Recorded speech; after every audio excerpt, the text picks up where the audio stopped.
কর্মের পথে। ভারতের জাতীয় শত্রু। ভুলে যাইও না যে আলস্য ভারতের জাতীয় শত্রু।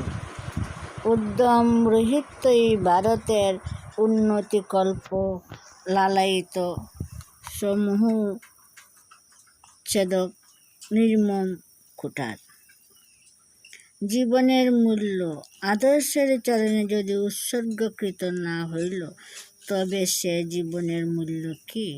যাহাকে শ্রেষ্ঠ বলিয়া বুঝিয়াছি, তাহাকে লাভ করিতে যাইয়া স্বার্থের মুখ চাহিব না। তবে তো আমরা মানুষ, কাপুরুষ নহি। যদি কিছু সহজলভ্য, তাহাকে লইয়াই যদি তুষ্ট রহিলাম, তবে তো আমি গুরুতর কাপুরুষ।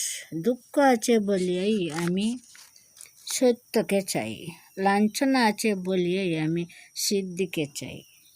হলাহল উৎপন্ন হইবে জানিও আমি সমুদ্র মন্থনে ব্রতী হইয়াছি, কারণ আমি জানি চির আকাঙ্ক্ষিত অমৃত